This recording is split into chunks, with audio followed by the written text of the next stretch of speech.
আর গতকাল থেকে পরিস্থিতি তৈরি হয়েছিল রাখবো আপনাদের সামনে। জাহাঙ্গীর খানকে যখন থানা থেকে ছাড়িয়ে নিয়ে যাওয়ার চেষ্টা এবং হামলা হয়, সেই হামলাকাণ্ডে পুলিশের মামলা এবং মোট 8 জনকে এখনো পর্যন্ত গ্রেফতার করা হয়েছে। একের পর এক কেন্দ্রীয় বাহিনীর তাড়া খেয়ে পুকুরে ছাপ জাহাঙ্গীর অনুগামীদের। ফলতার একদা ত্রাস তৃণমূল নেতা জাহাঙ্গীর খান এখন হাজতে।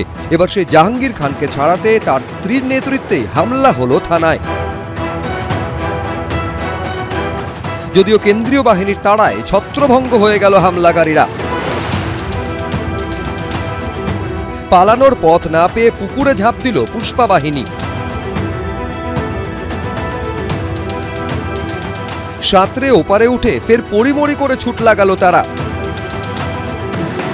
পুলিশ সূত্রে দাবি, সোমবার থেকে জাহাঙ্গীর খানের স্ত্রী লোক জড়ো করছিলেন। মঙ্গলবার তারা প্রথমে ফলতায় পথ অবরোধ শুরু করে, তারপর জাহাঙ্গীরের বাড়ির সামনে থেকে এগোতে শুরু করে ফলতা থানার দিকে। পুলিশ সূত্রে দাবি, তাদের কাছে খবর ছিল এই ভিড় জাহাঙ্গীর খানকে ছিনিয়ে নিতে এবং থানায় তাণ্ডব চালাতে পারে। এই প্রেক্ষাপটে পুলিশ ও কেন্দ্রীয় বাহিনী অ্যাকশন শুরু করে। বাহিনী লাঠিচার্জ করতেই ছত্রভঙ্গ হয়ে যায় ভিড়। পালানোর পথ না পেয়ে পুকুরে ঝাঁপ দেয় হামলাকারীরা। 8ই জুন ভারত নেপাল সীমান্ত থেকে গ্রেফতার করা হয় তৃণমূল নেতা জাহাঙ্গীর খানকে। তারপর থেকে তাকে নিয়েই এলাকায় পুনর্নির্মাণ করছে পুলিশ।